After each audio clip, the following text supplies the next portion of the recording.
Hello guys, welcome to weekly பாருங்க. Weekly cricketing updates தெரிஞ்சுட்டு போங்க. ஸோ சாரி கைஸ், 2-3 நாளா சரியா வீடியோ போட முடியல. நான் அவுட் ஆஃப் ஸ்டேஷன் போயிட்டதுனால பரத்மே கொஞ்சம் எங்கேஜ் ஆயிட்டால வீடியோ போட முடியல. ஸோ எஸ், இதுக்கு மேல ரெகுலரா வீடியோ போடுற மாதிரி வேண்டாம். நீ அதை சொல்லாத, அது ஒரு சாபக்கேடு. இது இந்த ஒவ்வொருத்தருமே இதுக்கப்புறம் போடுவோன்ட்டு ஒரு நாள் எக்ஸ்கியூஸ் தான் கேட்டுட்டு இருக்கோம். சொல்லு அடுத்து. சரி, ஓகேங்க. போன வார செய்திகளை அப்படியே கொஞ்சம் ரீமேப் மாதிரி பாத்துருவோம். அதுக்கு முன்னாடி கொஸ்டின் சொல்ல நம்ம ஸ்டார்ட் பண்ணிடுவோம். பர்த்து சொல்லுங்க. ஆக்சுவலி கமெண்ட் செக்ஷன் பாக்குறதுக்கு முன்னாடி நம்ம கிவ் அவே அனௌன்ஸ்மெண்ட் சொல்லியிருந்தோம். நம்ம ஸ்பான்சர் டக்கோட்டோட கொலாப்ல 2 பேரை செலக்ட் பண்ணி வின்னர்ஸ் அனௌன்ஸ்மெண்ட் அப்படின்ற மாதிரி. அது கொஞ்சம் லைட்டா டிலே ஆகுது. நாங்க ஆக்சுவலி 2 பேரை சொல்லிட்டோம். லைக் இந்த 2 பேர் தான் செலக்ட் பண்ணிட்டோம். பட் ஒரு சின்ன டெக்னிக்கல் டிஃபிகல்ட்டி டக் அவுட் இருந்து பாத்தீங்கன்னா அந்த டக் அவுட் ஐடியா கண்டுபிடிக்கிறதுல ஒரு சின்ன டிஃபிகல்ட்டி இருந்துச்சு அப்படின்ற மாதிரி சொன்னாங்க. அதனால ஒரு சின்ன டிலேவும் ஆகுது. ஒரு 2-3 டேஸ்ல ரிசால்வ் பண்ணிட்டு வின்னர்ஸ் அனௌன்ஸ் பண்ணிடலாம் அப்படின்ற மாதிரி ஒரு ப்ராமிஸ் கொடுத்திருக்காங்க. So yes, extremely sorry for the small delay that is caused. But yes, ஆனா வர்த் த வெயிட் அப்படின்ற மாதிரி சொல்லுவாங்க. 2 பேருக்கு கண்டிப்பா வர்த். ஒருத்தருக்கு ஜெர்சி, ஒருத்தருக்கு கேப் கொடுக்குறோம். ஒரிஜினல் மர்ச்சன்டைஸ் கிடைக்கும். அண்ட் இது அப்டேட்ஸ் தெரிஞ்சுக்கணும்னா கிரிக்கோடைமெண்ட்டை இன்ஸ்டாகிராம்ல ஃபாலோ பண்ணிக்கோங்க. இல்லனா ஜஸ்ட் பாத்துட்டே இருங்க, நாங்க அந்த ரீல் போடுறோம் அப்படின்னு சொல்லிட்டு. ஒண்ணு நாங்க இன்ஸ்டால அனௌன்ஸ் பண்ணுவோம். அப்படின்னா அடுத்த வீடியோ வீக்லி இப்படி அடுத்து என்ன வீடியோ லாங் ஃபார்ம் வீடியோ வருதோ அதுல நாங்க அனௌன்ஸ் பண்ண ட்ரை பண்றோம். மேக்ஸிமம் பை ஃப்ரைடே, அதுக்கு மேல ஆவாதுன்னு நினைக்கிறேன். So will get that sorted. Yes, அப்படியே நம்ம கமெண்ட் செக்ஷன் பாப்போமா? சரி, எப்பவுமே இந்த வாரம் சொல்லுவேன். இந்த வாரம் என்ன வாரம் சொல்லுங்க ஹரிஷ். இந்த வாரம் ஒயிட் வாஷ் வாரம். ஒயிட் அதெல்லாம் போட்டு பொலக்கெடுக்கப்பட்ட ஒரு வாரம்னே சொல்லலாம். ஓகே, ஆக்சுவலி அரெஸ்ட் வாரம்னு கூட சொல்லலாம். 2-3 பேர் அரெஸ்ட் ஆயிருக்காங்க. அதுவும் நம்ம பேசுவோம். அது பேசுவோம். அது ரொம்ப விலாவரியா பேசலாம். பட் செய்திகளை மட்டும் வாசிப்பது எங்கள் கடமை அல்லவா? அதை நாங்க சொல்லிட்டு அதுக்கு முன்னாடி கமெண்ட்ஸை பாத்துருவோம். எஸ், நம்ம போன வாரம் ஒரு 3-4 வீடியோ போட்டிருந்தோம். அதுல கமெண்ட்ஸ் இப்ப கடைசியா போட்டிருந்தேன். இந்த இந்தியா செகண்ட் மேட்ச் தோத்ததுக்கு அப்புறம் ஒரு வீடியோ போட்டிருந்தோம். அதுல ஒருத்தர் அப்சர்வ் பண்ணி சொல்லியிருந்தாரு, இந்த மாதிரி ஸ்ரேயாஸ் ஐயரோட டிஸ்மிசல் பாத்தீங்கன்னா ப்ரோ ஒரு மாதிரி சிமிலரா இருக்கு. இந்த 2025 ஐபிஎல் ஃபைனல்ஸ்லயும் சரி, 2023 வேர்ல்ட் கப் ஃபைனல்ஸ் சரி பாத்தீங்கன்னா ஒரு அவுட் சைட் தி ஆஃப் ஸ்டம்பை விட்டு ஒரு மாதிரி கீப்பர் கேட்ச் மாதிரி ஆகிறாரு. அதே மாதிரி தான் இந்த மேட்ச் ஆனாரு அப்படின்ற மாதிரி சொல்லியிருந்தாரு. இதை கொஞ்சம் ஒர்க் அவுட் பண்ணணும் ஸ்ரேயாஸ் ஐயர் அப்படின்ட்டு. ஆக்சுவலி அந்த ஒரு ப்ரெஷர் மேட்சஸ்ல அவர் ஆகிறது நானும் பாத்திருக்கேன். நான் அது சொல்லவும் செஞ்சேன். நான் ஒரு நாம இருக்கான்னு தெரியல, ஐபிஎல் அப்பவுமே நான் சொல்லியிருந்தேன் ஸ்ரேயாஸ் ஐயர் இந்த ப்ரெஷர் மேட்ச்ல இதே மாதிரி ஒரு டிஸ்மிசல் அவுட் ஆறாரோ அப்படின்ட்டு. But I think it's not technical difficulty ஒரு டெக்னிக்கல் ஃபிளா. அது நடக்க தான் செய்யும். அப்படி பாத்தீங்கன்னா உங்களுக்கு விராட் கோலிக்கும் ஒரு மோட் ஆஃப் டிஸ்மிசல் இருக்கும். அடிக்கடி ஒரு மாதிரி ஆடப்பே அவுட் ஆவாரு. ரோஹித் சர்மாக்கு அவன் சொன்ன மாதிரி ஸ்வீப் ஆடப்பே அவுட் ஆவாரு. போன மேட்ச் அப்படிதான் அவுட் ஆனாரு. அதெல்லாம் இட்ஸ் நாட் டெக்னிக்கல் ஃபிளா. அவங்களுக்கு ரன்ஸ் அது வரவும் செய்யும், டிஸ்மிசலும் ஆறாங்க அப்படின்னும் போது கொஞ்சம் பாக்கிறதுக்கு இப்ப லெஃப்ட் ஹேண்டர்ஸ் ஒரு இன்ஸ்விங்கிங் டெலிவரி பேட்ஸ்க்கு போடுறாங்கன்னா அது ஃபிளிக் ஆடவும் செய்வாங்க. ரொம்ப கிரேட்டஸ்ட் ஆஃப் த டெலிவரி கரெக்டான லைன்ல போட்டா அது அவுட் ஆக தான் செய்வாங்க, வேற வழி இல்ல. பட் உங்களுக்கு அந்த இடத்துல ரன்ஸ் வருதுன்னு சொல்லிட்டு ஃப்ரண்ட்ல தான் ஆடுவாங்க. அந்த பால் நீங்க பேக் லேண்டிங்னா மாட்டிப்பீங்க. சோ அது இருக்கதான் செய்யும் அந்த மாதிரி விஷயங்கள். ஆமா, அடுத்து அபிராமி கேட்டிருந்தாங்க, மிடில் ஆர்டர்ஸ்ல விக்கெட் எடுக்கிறதுக்கு பவுலர்ஸே இல்லையே. ஐ மீன் மிடில் ஓவர்ஸ்ல விக்கெட் எடுக்கிறதுக்கு பவுலர்ஸே இல்லையே ஃபார் இந்தியா. முன்னாடியாச்சும் ஜடேஜா, அஸ்வின் 2 பேர் இருந்தாங்க. இப்போ அந்த ஸ்பின்னர்ஸ் விக்கெட் டேக்கிங் ஸ்பின்னர்ஸ் இல்லையோ அப்படின்ற மாதிரி கேட்டிருந்தாங்க. அண்ட் மோர் இம்பார்ட்டன்ட்லி நம்மளுக்கு ஸ்பின்னர்ஸ்னு ப்ராப்பர் ஸ்பின்னரே இல்ல. எல்லாருமே ஒரு ஸ்பின் பவுலிங் ஆல்ரவுண்டர் மாதிரி தான் எடுத்துட்டு போறோம். அதை பத்தி நீங்க சொல்லுங்க அப்படின்ற மாதிரி கேட்டிருந்தாங்க. நீ சொல்லு. நான் ரொம்ப நாளா சொல்லிட்டு இருக்கேன், நம்ம நடுவுல வாஷிங்டன் சுந்தர ஒரு பிரெடாமினன்ட் பேட்ஸ்மேனா தான் எடுத்துட்டு போறாங்கன்னு தான் எனக்கு தோணுது. லைக் T20s இருக்கட்டும், ODIs இருக்கட்டும், அவர் ஸ்பின்னிங் எபிலிட்டி இருக்கறனால ஓகே ஸ்பின்னர் கோட்டா முடிஞ்சிருச்சு அப்படின்னு சொல்லிட்டு தான் ஒரு இன்க்ளூஷனா இருக்காரு. நடுவுல பாத்தீங்கன்னா ஒரு வறண்ட பூமியா தான் இருக்கும். நம்ம செகண்ட் ஓடியை தோத்ததுமே காரணம் அதான் நான் சொல்லியிருப்பேன். தேர்ட் ஓடியக்குமே அதுதான் ஒரு பெரிய ரீசன். நம்மளுக்கு நடுவுல ஒரு 1-2 விக்கெட் போனாதான் மொமெண்டமே சேஞ்ச் ஆகும். அந்த விக்கெட் போறனா ஜோ ரூட் போடுற ஆட்கள்லாம் பாயை வீடு படுத்து விடுவார்கள் அப்படின்றது சொல்லி இருந்தேன். இந்த மேட்ச் பாத்தீங்கன்னா அப்படியே டெமாலிஷ்னே சொல்லலாம். சரி, தேர்ட் ஓடியில பேசுறது நிறையவே இருக்கு, அது பேசுவோம். ஸ்பின்னர் அப்கோர்ஸ் ஒரு நல்ல spinner, pure wicket taking spinner தேவை. அது இந்தியா டீம்ல இப்பத்தி இல்ல. அதான் முன்னாடிலாம் பார்த்தனா இந்த யுஜவேந்திர சஹல், குல்தீப் எல்லாம் ட்ரஸ்ட் பண்ணி எடுத்துட்டு போவாங்க. அவங்களுக்கு பேட்டிங் இல்லைனாலும் பவுலிங் கேப்பபிலிட்டிக்காகவே எடுத்துட்டு போவாங்க. அந்த மாதிரி இப்போ ரொம்ப அந்த ட்ரஸ்ட் இல்லையோ அப்படின்ற மாதிரி இருக்கு. கோச்சிங்லயும் சரி, கில்லோட கேப்டன்சிலும் சரி. அதை நான் கில் கேப்டன்சி ஏன் ஸ்பெசிஃபிக்கா சொல்றேன்னா, இதே தான் பார்த்தீங்கன்னா குஜராத் டைட்டன்ஸ் நடந்துச்சு. இங்கேயும் இதே மாதிரி தான். குஜராத்லயும் பார்த்தா அவங்க இந்த வாஷியை ப்ரிஃபர் பண்ணி ஒரு பேட்டரா எடுத்துட்டு போவாங்க. அங்கேயும் பார்த்தீங்கன்னா அந்த ஒரு பேட்டிங் ஆடக்கூடிய லெஃப்ட் ஆர்ம் ஸ்பின்னர் அவங்கள தான் ரொம்ப புஷ் பண்ணி எடுத்துட்டு போனாங்க. தவிர ஒரு ப்ராப்பர் ஸ்பின்னரையோ ஒரு ப்ராப்பர் பேசரையோ அவங்க எடுத்துட்டு போய் ரொம்ப ரேர். இம்பாக்ட் பிளேயரா அங்க ஒரு பேட்ஸ்மேனா எடுத்துட்டு போறீங்களா, அவர் அடிக்க வேண்டிய ஒரு 20-30 ரன் அந்த ஸ்பின்னர் போலிங்ல விக்கெட் எடுத்து, அது ஒரு விஷயம். அதுவும் இல்லாம வேர்ல்ட்ஸ் பெஸ்ட் பேட்ஸ்மேன் இருக்கிற ஒரு டீம்டா. நீ மத்த டீம் பார்த்தனாச்சு ஒரு 3 பேட்ஸ்மேன் இருப்பாங்க மேக்ஸிமம், அப்படிதான் இருப்பாங்க world ranking. Virat Kohli, Rohit Sharma, Ishan Kishan T20 ரேங்கிங்ஸ்ல இருக்காரு, டாப்ல இருக்காரு. KL ராகுல் one of the proven batsman, consistent batsman. Shreyas Iyer, என்ன இந்த மாதிரி பேட்டிங் நீ எப்பவுமே கில்லையே மறக்கல. கில் கேப்டன் இல்ல இதுக்கு பின்னாடி இருக்கிறது வன்மம் தான். எனக்கு டக்குனு மறந்துடுறேன்டா. ஆனா Gill one of the best currently best players for India. அந்த மாதிரி ஒரு லைனப் இருக்கும்போது வந்து எதுக்கு உங்களுக்கு திரும்ப திரும்ப திரும்ப பேட்டிங்காக ஒரு நல்ல ஒரு ஸ்பின்னிங் ஆப்ஷன் வந்து மிஸ் பண்றீங்கன்னு தெரியல. ஆக்சுவலி நான் இது ஒரே ஒரு விஷயம் மட்டும் ஆட் பண்ணிக்கிறேன். லைக் வந்து ஒரு 2 வருஷம் முன்னாடி இந்த கேரி கர்ட்சன் கௌதம் கம்பீர் கம்பேரிசன் ஒரு வீடியோ போட்டிருந்தோம் கரெக்டா. அதுல நம்ம வந்து எல்லாரும் அக்ரி பண்ண விஷயம் என்னன்னா, கம்பீர் வந்து கேரி கர்ட்சன் மாதிரி ஆல்ரவுண்டர்ஸ் வந்து ப்ரிஃபர் பண்றாரு, பார்ட் டைமர்ஸ்க்கு வந்து நிறைய இம்பார்ட்டன்ஸ் கொடுக்குறாரு அப்படின்ற மாதிரி நான் சொல்லியிருந்தேன். ஆனா இப்ப பாத்துன்னு வச்சுக்கோங்க, அவர் அந்த ஆல்ரவுண்டர்ஸ்க்கு இம்பார்ட்டன்ஸ் கொடுக்குறாரு. ஆனா இப்போ வரைக்குமே இந்தியாவுக்கு அந்த பார்ட் டைம் பவுலிங் போடக்கூடிய ஆப்ஷன்ஸ் இல்ல. எனக்கு என்னன்னா, இவங்க வந்து ஒரு பேட்டிங் ஆடக்கூடிய ஒரு பவுலரை வந்து ப்ரிஃபர் பண்றதை விட ஒரு பவுலிங் போடக்கூடிய ஒரு பேட்டரை ப்ரிஃபர் பண்றது பெட்டர்னு எனக்கு தோணுது. எனக்கு என்னன்னா, இவங்க வந்து ஒரு 4 ப்ராப்பர் பவுலரோட போறது பிரச்சனையே கிடையாது. ஓகேவா, 6 பவுலிங் ஆப்ஷனா ஒரு டாப்ல வந்து ஒருத்தன் ஆஃப் ஸ்பின் போட முடியும் அப்படின்ற மாதிரி இருந்துச்சுன்னா இவங்களுக்கு இந்த என்டையர் ப்ராப்ளமே solve.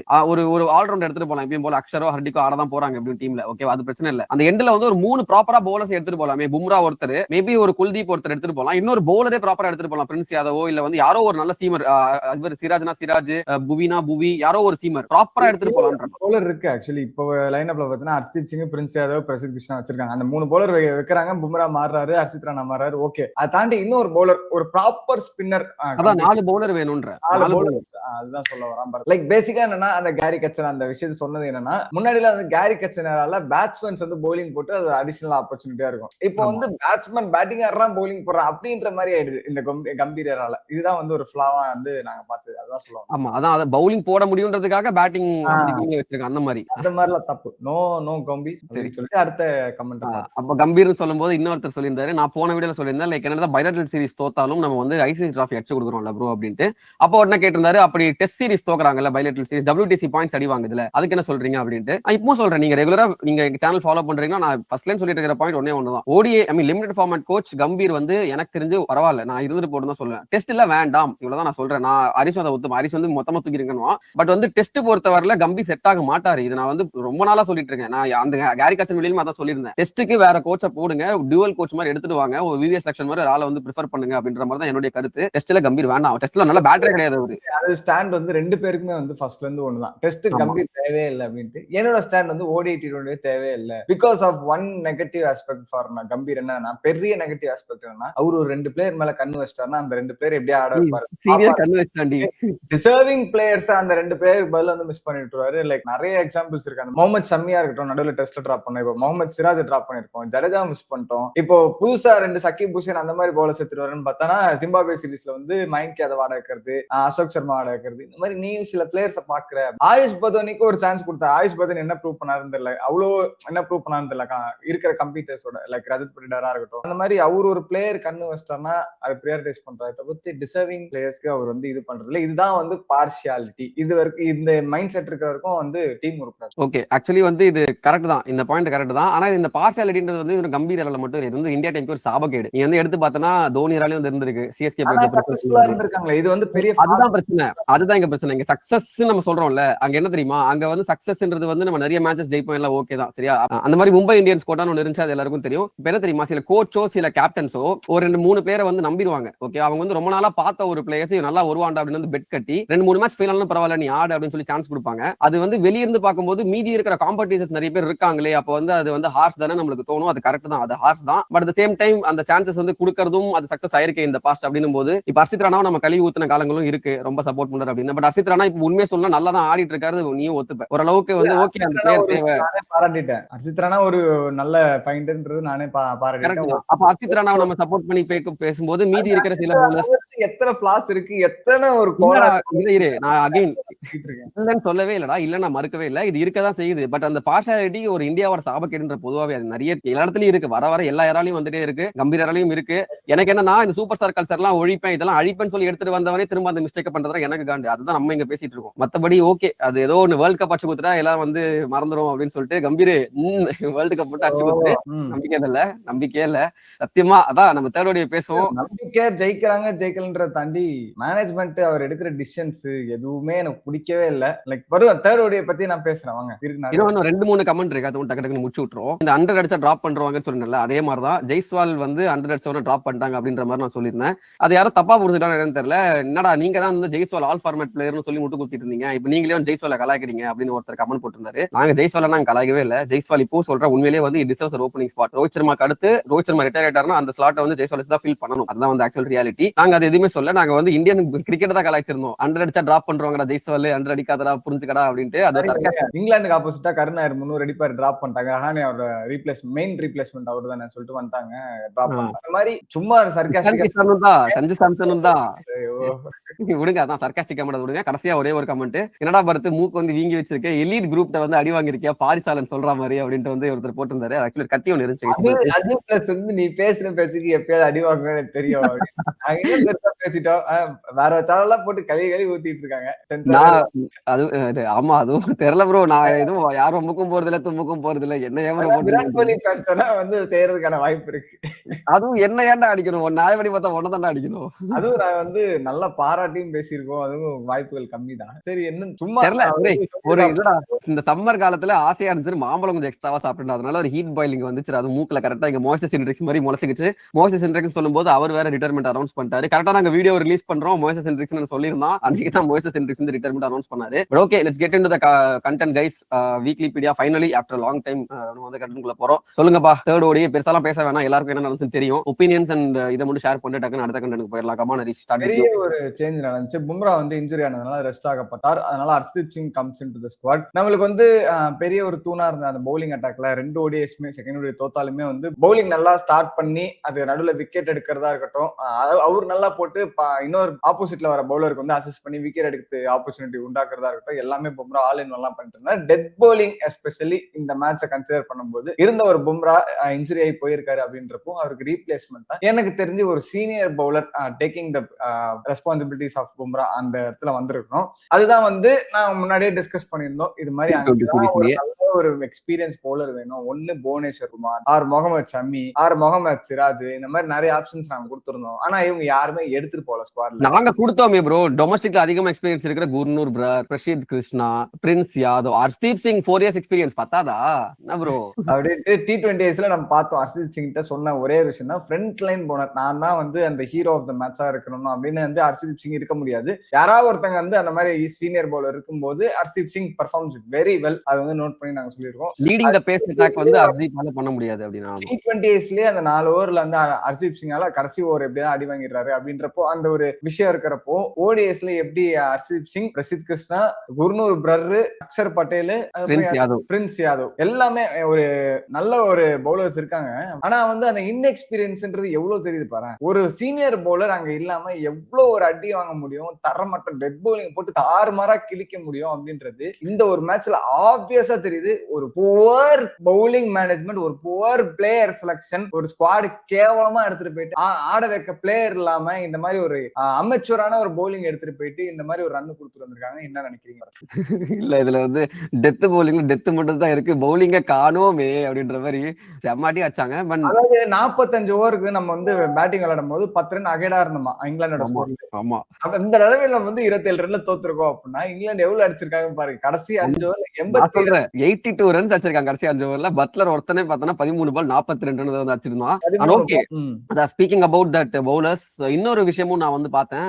we went with only 5 bowlers. there's no part timers because Shivam Dube was also dropped. Shivam Dube இருந்தப்பமே நீங்க கலாய்ச்சீங்களா அப்படின்னா 6 bowling ஆப்ஷனே இல்ல, அதான் நான் சொல்ல வரேன். சோ வந்து பேசிக்கா நீங்க ஒருத்தர் ஒரு பேட் டே போனா வேற வழி இல்ல, பேட் டே தான் ஆகும் அப்படின்ற மாதிரி தான் இருந்துச்சு. அண்ட் அதுக்கு ஒரு prime example Gurnoor Brar. Actually வந்து ரோஹித் சர்மா வந்து ஒரு செஞ்சுரி அடிச்சிருப்பாரு later on, first Indian to score century at Lord's அப்படின்ட்டு. ஆக்சுவலி அந்த ரெக்கார்டை வந்து குர்னூர் பிரர் அடிக்க வேண்டியது 2 ரன்ல மிஸ் பண்ணிட்டாரு பாவம் மனுஷன். 98 ரன்ஸ் 2 ரன்ல போயிடுச்சு, ஜஸ்ட் மிஸ். இல்லனா குர்னூர் பிரர் தான் ரெக்கார்ட் போயிருந்திருக்கும். அந்த மாதிரி வந்து one bad day for him, one bad day for all the bowling attack. Actually Gurnoor Brar என்னவா நினைச்சு வந்து யூஸ் பண்ணிட்டு இருக்காங்கன்னு தெரியல. நல்ல பவுலர் தான், பட் ஆனா எங்க யூஸ் பண்றோம்னு இருக்கு. குர்னூர் பால் பவுலர் எனக்கு தெரிஞ்சவரு நியூ பால் பவுலர் தான் நான் பார்த்த வரைக்கும். குர்னூர் பிரர் நான் பார்த்த வரைக்கும் நியூ பால்ல மூவ்மெண்ட் நல்லா இருக்கு, அதுக்கு தான் விளையாடணும் நம்ம 2 பேருமே சொல்லியிருந்தோம். நியூ பால்ல யூஸ் பண்ணல, செமி நியூ பால்ல தான் யூஸ் பண்ணாங்க. செகண்ட் பவுலிங் சேஞ்ச் தான் இந்த மேட்ச்ல பத்தி தேர்ட் பவுலிங் சேஞ்சா வந்து யூஸ் பண்ணாங்க. அதான் தேர்ட், ஆமா ஃபோர்த் பவுலர் அதான் ஃபோர்த் பவுலர் தான் வந்து விளையாடினாரு. என்ன பால் வந்து சைன் போயிடுச்சுன்னா குர்னூர் பிரரால பெருசா எதுவும் பண்ண முடியல. அந்த வந்து எக்ஸ்ட்ரா பேஸ் வந்து போது, ஸ்விங் இல்ல, ஓகே நார்மலா போடுறாரு, டீசெண்டா போடுறாருன்னு வச்சுப்போமே. அவர் எப்படி நீங்க டெத் பவுலரா நீங்க யூஸ் பண்ணுவீங்க? என்ன எது கூட்டு போறீங்க? What is the role of the player? ஒண்ணுமே இல்ல.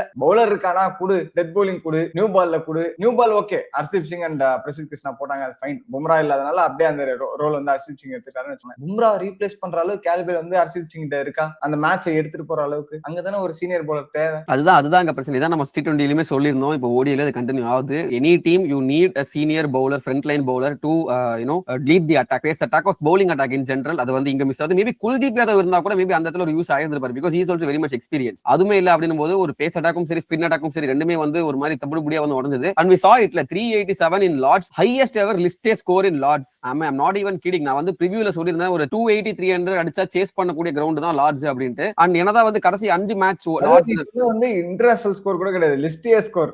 ஆமா லிஸ்டே, ஆமா கரெக்ட், என்டையரா லிஸ்டே. ஆமா என்டையரா அந்த சரி ஓடிஐ ஒன் டே கப் எல்லாம் சேர்த்து நான் சொல்றேன். அப்படி இருக்கும்போது 280 சேஸ் பண்ணிடலாம் லார்ட்ஸ், சேசிங் ரவுண்ட்ற மாதிரி சொல்லியிருந்தேன். கடைசி ஒரு 5 மேட்சா லார்ட்ஸ்ல வந்து ஃபர்ஸ்ட் பேட்டிங் ஆடுற டீம் தான் ஜெயிச்சிருந்தா எனக்கும் தெரியும். பட் இருந்தாலும் நான் ஏன் சேசிங் ரவுண்ட் சொல்றேன்னா, நம்ம அந்த மேட்ச்ல பார்த்த விஷயம் தான். சேசிங் ஆக்சுவலி ஈஸியா தான் இருந்துச்சு. நீங்க நல்லா பாத்தீங்கன்னா ரோஹித் சர்மா, சுப்மன் கில், விராட் கோலி ஆடிட்டு இருக்கும்போது chasing was very easy. Chase பண்றாங்கன்னு ஒரு கட்டத்துல தான் போயிட்டு இருந்தோம். அதுக்கப்புறம் அந்த டிஃபரன்ஸ் என்னன்னு பாத்தீங்கன்னா, ஒன்னு வந்து டெட் பவுலிங் சரிங்களா. ஃபர்ஸ்ட் அந்த 5 ஓவர்ல 82 ரன் கொடுத்ததா இருக்கட்டும். செகண்ட் வந்து பாத்தீங்கன்னா நல்ல ஜேக்கப் பெத்தலோட ஸ்பெல் எக்ஸ்பெக்ட் பண்ணல India, they are not prepared for இட்ன்ற மாதிரி நான் சொல்லுவேன். ஒரு அவுட் ஆஃப் த மூன் இங்க இருந்து வந்து ஒரு சூப்பரான ஸ்பெல் ஒன்று போட்டு போனாரு. பட் மத்தபடி பாத்தீங்கன்னா India are always in the game thanks to that amazing century by Rohit Sharma. And அதை பாக்குறதுக்கு முன்னாடி Ben Duckett score 141, highest ever individual score in Lord's. ஆமா when it comes to ODI format 141 தான் ஹையஸ்ட்ன்றப்போ அது சர்ப்ரைசிங்கா இருந்துச்சு. அது ஆல்மோஸ்ட் சர்பாஸ் பண்ற மாதிரி இன்னொருத்தர் கிட்ட வரைக்கும் வந்தாரு 138. சொல்ல ஹரிஷ் ரிட்டையர்மெண்ட்லாம் ஆக போறாருன்னு எக்கச்சக்க ரூமர்ஸ் எல்லாம் வந்துட்டு இருந்துச்சு. பட் அதெல்லாம் உடைக்கிற மாதிரி இந்தியன் பேட்டிங் பத்தி பேசுவோம். இங்கிலாந்து பேட்டிங் ஃபர்ஸ்ட் சொல்லிடலாம். Credits to their batsmen actually. Oh yes of course. Jacob Bethell ரொம்ப வந்து கிரிட்டிசைஸ் பண்ணிருந்தோம். ஜேக்கப் பெத்தல் நல்லா மேட்ச் நடக்க செகண்ட் ஓடி நடக்கிறதுக்கு முன்னாடி எழுதி கொடுத்த பாரதி கிட்ட ஜேக்கப் பெத்தல் அவுட் ஆகும் பாரு அப்படின்ற மாதிரி அவுட் ஆயிட்டாப்ல. ஆனா இந்த வாட்டி தேர் இஸ் நோ பும்ரானால ஒரு பிரஷர் கம்மியா இருந்துச்சு ரெண்டு பேட்ஸ்மேனுக்கு. What you think? கண்டிப்பா. ஏன்னா நீ ஃபர்ஸ்ட் மேட்ச்ல பார்த்தனா பும்ராக்கு அகைன்ஸ்ட் டக்கெட்டுமே சரி இவ்வளவு ஸ்ட்ரகிள் பண்ணாரு நம்ம பார்த்தோம். பும்ரா ரெண்டு மேட்சுமே அது இல்லன்றதுனாலே ஒரு extra psychological advantage. Harshdeep Singh அந்த அளவுக்கு ட்ரபிளே பண்ணல, சுத்தமா ட்ரபிள் பண்ணல. பிரசித் கிருஷ்ணா போட லைன் அண்ட் கூட ஹர்ஷதீப் சிங் மாட்டல. இனிஷியல் அவங்க வந்து ஈஸிலி மேக்கிங் மெரி with the bowlers and it was clearly evident. நீ சொல்றது கரெக்ட் தான். பும்ரா இல்லன்றப்போ அதுவே ஒரு பெரிய இதுவா இருந்துச்சு. But still giving it to Bethel and Duckett the way they took on the bowlers, there were no plan B for India. அவ்வளவுதான். அவங்க வந்து they don't know what hit them அப்படினுவாங்கல, அந்த மாதிரி வந்து நான் தான்டா அடிச்சேன் அப்படின்ற மாதிரி அடி சேம அடி. அதுவும் பெத்தல் இனிஷியலா டேக் ஆன் பண்ண விதம் ஆக்சுவலி டக்கெட் கொஞ்சம் ஸ்ட்ரகிள் பண்ணிட்டு இருந்தார் இந்த மேட்ச்லயும் பிரசித் கிருஷ்ணா அகைன்ஸ்டா. But Bethell on the other hand he was very free flowing. ஃபுல்லா போட்டா அடிப்பான்னு நம்ம சொன்னோம், போன மேட்ச்லயே சொன்னோம், போன வீடியோலயே சொன்னோம். எங்களுக்கே தெரியுது ஏன்பா ஹர்ஷதீப் ஏன்பா ஃபுல்லா போட்டுட்டாரு, ஏன்பா பெத்தல் அப்படி ஆட விட்டீங்கன்னா அப்புறம் செட் ஆயிட்டாருன்னா ரொம்ப கஷ்டம். பாலுமே ஓல்ட் ஆயிடும். அதுக்கப்புறம் அவர் விக்கெட் எடுக்கிற சான்சஸ் வந்து கம்மியாகும். அது வந்து அவருக்கு சாதகமா அமைஞ்சு நல்ல ஒரு இன்னிங்ஸ் ஆடி ரெண்டு பேருமே ஓப்பனிங் பார்ட்னர்ஷிப் அது அங்கேயே முடிஞ்சிச்சு. நம்ம இந்தியா கிட்ட இருந்து ஆல்மோஸ்ட் எடுத்துட்டாங்க மேட்ச்னு சொல்லலாம். ஆமா ஃபர்ஸ்ட் இன்னிங்ஸ் பார்க்கும்போது அப்படிதான் இருந்துச்சு. அதுக்கப்புறம் அந்த ரூட்டா இருக்கட்டும், ஈவென்ட் அன்ஸ்கேத்தர்ட் இந்த என்டையர் ODI சீரிஸ். ஒரு மேட்ச் கூட அவுட் ஆல. எல்லா மேட்சும் 50 நினைக்கிறேன் கரெக்டா, இஃப் ஐம் நாட் ராங். ஆமா ஃபர்ஸ்ட் மேட்சும் 50, செகண்ட் மேட்ச் 99, தேர்ட் மேட்சும் திரும்ப ஒரு 50, எல்லா மேட்சும் 50 அடிச்சு சூப்பரான ஒரு ஃபார்ம். கடைசி ஒரு 7 இன்னிங்ஸ் 50 அடிச்சிருக்காரு போல ஜோ ரூட் கண்டினியூஸா. ஜோ ரூட் வந்து ஸ்வீப் ஷாட் எப்பவுமே ஆடுவாரு. இங்க ஒரு குல்தீப் யாதவ் மாதிரி ஒரு தூக்கி போட்டு விக்கெட் எடுக்கிற ஒரு பவுலர் வந்து எஃபெக்டிவா இருந்திருப்பாரா அந்த ஸ்வீப் பண்றதுக்கு? நான் ப்ரிவியூ போய் எடுத்து பாரு ப்ரோ, நான் சொல்லிருப்பேன் ப்ரோ. குல்தீப் யாதவ் இப்பவுமே ஆட வைக்காதது ஒரு பிரச்சனை தான் ப்ரோ. நான் இப்பவும் சொல்றேன், இங்க வந்து உடனே குல்தீப் யாதவுக்கு முட்டு கொடுக்க வரான் ஜஸ்டிஸ்லாம் எவ்வளவு ஒரு இதுவா இருக்கு பாருங்க. ஜோ ரூட் 3 இன்னிங்ஸ்மே அவுட் ஆகல, வந்து ஜெயிக்க வச்சிருக்காரு இங்கிலாந்து ODI சீரிஸ்ல அப்படின்றது. அதான் சொல்றேன், கண்டிப்பா குல்தீப் யாதவ் மாதிரி ஒரு பவுலர் தேவை. England batters have struggled against bowlers like left arm Chinaman in the past. நான் வந்து ஸ்டாட்ஸோட கூட எடுத்து சொல்றேன் அடுத்த மேட்ச்ல, அடுத்த வீடியோல. நான் வந்து சும்மாலாம் சொல்ல. அப்படி இருக்கும்போது குல்தீப் ஆட வச்சிரும். சரி ஓகே, ஒரு ஆடாத பிளேஸ் பத்தி பேசிய அவசியம் இல்ல. பட்லர் எங்க இருந்து வந்தான்னு தெரியல, திடீர்னு அவனை வந்து நிறைய பேர் ஆக்சுவலி அடிச்சிட்டு இருந்தாங்க போட்டு. பட் அவர் வந்து பார்த்தனா அவர் அடிக்க ஆரம்பிச்சாரு. 13 பால் 42 சம்திங் எண்ட்ல வந்து ஒரு சூப்பரான ஒரு இன்னிங்ஸ் ஒன்று அடி செம்மையான கம்மி. அதான் வந்து கேம் சேஞ்சிங். அதான் வந்து difference between both the sides. மத்தபடி அந்த இங்கிலாந்து டீம் பத்தி பேசுறதுக்கு ஒன்றும் இல்லடா, பிகாஸ் தே ப்ரூவ்ட் இட். அவ்வளவுதான். அவங்க வந்து பேட்டிங்ல 2 பேரை கேள்வி கேட்டாங்க, 3 பேரை கேள்வி கேட்டாங்க, 3 பேர் அடிச்சிட்டாங்க. Duckett, Bethell, Butler. அவ்வளவுதான். They found out easy. சைடுமே வந்து பேட்டிங் வேற எக்ஸெப்ஷனல். ரெண்டு சைடுமே சொல்றேன், இங்கிலாந்து சரி இந்தியாவும் சரி, பவுலிங் யூனிட் தான் அங்க டிஃபரன்ஸ். இங்கிலாந்துக்கு அது டிஃபரன்ஸ் ஆயிடுச்சு அவ்வளவுதான். அண்ட் எஸ், இந்தியாவோட பேட்டிங் அகைன் பார்க்கிறதுக்கு முன்னாடி இங்கிலாந்து பவுலிங் சொல்லிடுறேன். சாம் கரன் சீரிஸ் ஸ்டார்டிங்ல இருந்து ஒவ்வொரு ப்ரிவியூல சொல்லிட்டு இருந்தோம், இந்த மனுஷன் விக்கெட் மட்டும் தான் எடுக்கல, but the most exceptional bowler இந்த சீரிஸ் சாம் கரன் அப்படின்ற அந்த pace of deliveries are working so good அப்படின்ட்டு. இந்த மேட்ச்லயும் 86 km/h போட்டு ஒரு பால் போட்டு விக்கெட் எடுத்தாரு. இஷான் கிஷான் விக்கெட் நினைக்கிறேன், if I'm not wrong. அந்த மாதிரி வந்து 4 விக்கெட், 5வது விக்கெட் எடுத்திருக்க வேண்டியது ஜஸ்ட்ல போச்சு அப்படின்னும் போது Sam Curran in England is unplayable at the moment. சூப்பரா போட்டுட்டு இருந்தான் மனுஷன். அவனும் ஜேக்கப் பெத்தலும் அந்த ஒரு மிடில் ஒரு 12 ஓவர் போட்டிருப்பாங்க இன் டாண்டம், 6 ஓவர் ஈச். அதான் மேட்சை மாத்துச்சு. அந்த ஒரு 30 ஓவர் இருந்து 42 ஓவர் வரைக்கும் இந்தியா வந்து கொஞ்சம் ஸ்ட்ரகிள் பண்ணாங்க. அது காரணம் 2 பேர் போட்ட ஸ்பெல். பட் அதை பாக்கிறதுக்கு முன்னாடி நம்ம வந்து அஃப்கோர்ஸ் கிரெடிட்ஸ் வேர் டியூ. ஓப்பனிங் காம்பினேஷன் அங்க எப்படி வந்து பெத்தல் டக்கெட்டோ இங்க வந்து ரோஹித் சர்மா அண்ட் சுப்மன் கில், ரோகில் அப்படின்னு ஒரு காம்பினேஷன்ல வந்து பயங்கரமா ஆடினாங்க. ஆக்சுவலி சுப்மன் கில்லோட பேட்டிங் ரொம்ப பிடிச்சு போச்சு. லைக் வந்து வெரி கால்குலேட்டிவா, இப்போ நான் இந்த மாதிரி அவுட் ஆறேன் அப்படின்னு தெரிஞ்சு அதை கரெக்ட் பண்ணிக்கிறாரு. அடுத்த மேட்ச் வந்து சூப்பரா வந்து விளையாடுறாரு. அது அவர் இன்னிங்ஸ் பில்ட் பண்றதா சூப்பரா இருக்கு பாக்குறது. பால்ஸும் பெருசா கன்சியூம் பண்றது இல்ல, ப்ராப்பரா பால்ஸ் போறப்போ ரன்ஸும் ப்ராப்பரா வருது. நல்ல ஒரு ஃப்ரீ ஃப்ளோயிங் இன்னிங்ஸ், கேஷுவலா நல்லா ஆடுற மாதிரி இருக்கு. எனக்கு ரொம்ப கான்பிடண்டா இருக்கு கில். நல்ல ஒரு பேட்டிங் தெரியுது. ரோஹித் சர்மா நான் வந்து சொல்றதுக்கு வந்து இல்ல, he has set up an standards. 2 match அடிக்கலன்னா 3வது மேட்ச் அடிப்பா ஆப்வியஸா தெரியும். எல்லாம் வந்து அந்த ரிட்டையர்மெண்ட் அந்த ரூமர்ஸ் போயிட்டு இருக்கும்போது 3வது மேட்ச் தலையை அடிப்பா 100, அப்புறம் என்ன சொல்ல போறீங்க அப்படின்னு சொல்லிட்டு சும்மா எல்லாம் பரப்பிட்டு இருந்த ஒரு போஸ்ட். அது வந்து ரியாலிட்டி. லைக் வந்து highest score by and visiting batsman in England, லார்ட்ஸ்னு சொல்லலாம். 138 ரன்ஸ் எவ்வளவு பெரிய விஷயம். So and most centuries in England. Root வந்து 10-12 வச்சிருக்காரு. அதுக்கப்புறம் வந்து செகண்ட்ல ரோஹித் சர்மா இருக்காரு. அதுக்கப்புறம் எல்லாம் பாத்தீங்கன்னா இங்கிலாந்து பேட்டர்ஸ் தான் இருப்பாங்க. யாருமே வந்து விசிட்டிங் பேட்ஸ்மேன் பார்த்த மாதிரி ஞாபகம் இல்ல. ரெக்கார்ட் மேல ரெக்கார்டு. இங்கிலாந்துல 30 இன்னிங்ஸ்ல அடிச்சிருப்பாரு அந்த 8 செஞ்சுரி. One remarkable fact. இது மாதிரி சொல்லிட்டே போலாம். Exceptional batting once again. அது வந்து 80ஸ்ல இருக்கும்போதே ஒரு 2 6 தொடர்ந்து அடிச்சு டக்கு 90ஸ்ல பாப் அவுட் ஆவாரு. அந்த மாதிரி ஒரு fearless playing only for the team அப்படின்ற ஒரு பிளேயர் நம்ம எல்லாருக்குமே தெரியும். இதுக்கு மேல சொன்னா இல்ல, இதுக்கு மேல நீ சொன்னாலும் ஒத்துப்பாங்க. அதை பத்தி பேசுறேன், 10 நிமிஷமே பேசுறேன். அந்த அளவுக்கு வந்து ரோஹித் சர்மா இன்னிங்ஸ் இருந்துச்சு. And speaking of which again the way he played, the way he took on the innings was so good. ஸ்டார்டிங்ல அகைன் கொஞ்சம் ஸ்ட்ரகிள் ஆனாரு. பட் அந்த சென்ல இங்க எப்படி டக்கெட்டும் அதே மாதிரி இந்த இடத்துல ரோஹித் சர்மா, ஓகேவா, அங்க எப்படி பெத்தலும் இங்க வந்து கில், 2 பேரும் ஒரு சிமிலர் டைப் ஆஃப் இன்னிங்ஸ் தான் நான் பார்த்தேன். இங்க வந்து ரோஹித் சர்மா ஸ்ட்ரகிள் பண்றாரு, நான் அடிக்கிறேன் அப்படின்னு சொல்லிட்டு கில் டேக் ஆன் பண்ண ஆரம்பிச்சாரு. ரோஹித் சர்மா ஒன்ஸ் அந்த மோஜோ கட்சோர்னு அவர் பயங்கரமா ஒரு கட்டத்துல வந்து 2 பேரும் ரோஹித் சர்மா ஒன்ஸ் செட்டில் ஆனதுக்கு அப்புறம் அவர் மோஜோ கட்சி அவர் வந்து பயங்கரமா ஆடி சூப்பரான காம்பினேஷனா இருந்துச்சு. கில் அவுட் ஆனதுக்கு அப்புறம் கூட விராட் கோலி வந்ததுக்கு அப்புறமாவும் விராட் கோலி ஸ்டார்டிங்ல சூப்பரா ஆடினாரு. அவர் மிடில் ஃபேஸ்ல கொஞ்சம் ஸ்ட்ரகிள் பண்ணாரு. அந்த மிடில் ஃபேஸ் தான் நான் சொன்ன அந்த ஜேக்கப் பெத்தலோட ஸ்பெல். எண்ட்ல பாத்தீங்கன்னா ஒரு 7 எக்கானமி போட்டிருப்பாரு. என்னடா 7 எக்கானமி எல்லாம் ஒரு பவுலிங்னு பேசிட்டு இருக்கீங்க அப்படின்னா, மேட்ச் பாத்தீங்கன்னா உங்களுக்கு தெரிஞ்சிருக்கும். அவர் அப்படியே நடுவுல மிடில் ஓவர்ல ஒரு 4 ஓவர் 5 ஓவரா பவுண்டரியே கொடுக்காம கண்டெயின் பண்ணாங்க. பெத்தல் வந்து சூப்பரா வேரி பண்ணாரு. திடீர்னு ஒரு பால் ஆம் பால், திடீர்னு வந்து நல்லா ஃபிளைட் பண்ணி ஒரு பால், திடீர்னு ஒரு பால் கிரிக்கெட் டெலிவரி, திடீர்னு ஒரு பால் வந்து நல்லா சூப்பரா ஸ்பின் பண்ணார் ஒரு பால். அப்படின்னும் போது ஒரு பிச்சை யூஸ் பண்ணி எப்படிலாம் வந்து பேட்டரை வந்து யோசிக்க வைக்கணும், பேட்டரை வந்து இப்ப என்ன பால்ன்றதை கெஸ் பண்ண வச்சு போட்ட மாதிரி இருந்துச்சு. நல்லா போட்டிருந்தாரு. ஆக்சுவலி எனக்கு ரொம்ப பிடிச்சிருந்தது spell. And eventually got the wicket of Rohit Sharma which changed the entire momentum. அது வரைக்கும் India were winning. Wicket change per se சொல்லலாம். பிகாஸ் ரோஹித் சர்மா ஓப்பனிங்ல இருந்துட்டு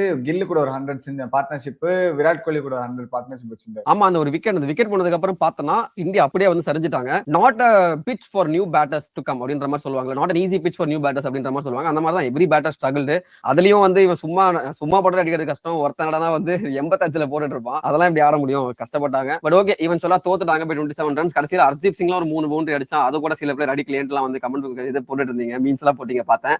பட் வாட் எவர் இட் இஸ்ங்க, ஒரு tough series to come out. ஒரு 10 மேட்ச்ல ஒரே ஒரு மேட்ச் நம்ம ஜெயிச்சிருந்தோம். ஒரு பேட்டிங் சைடு நான் சொல்லுவேன், 1-2 பேட்ஸ்மேன் பெர்ஃபார்மன்ஸ்ல தான் இருக்குது அந்த ஆஸ்பெக்ட். பட் ஆனா பேட்டிங் ஆர்டரா பார்க்கும்போது 387 they almost went 360 ரன்ஸ் கிட்ட போயிருக்காங்க அப்படின்றப்போ, அதுவும் லார்ஜ் பிட்ச்ல போயிருக்காங்கன்றது சும்மா பட்ட விஷயம் கிடையாது. இவங்க ஆத்துல ஜேக்கப் பெத்தல், சாம் கர்ன் ஆத்துல.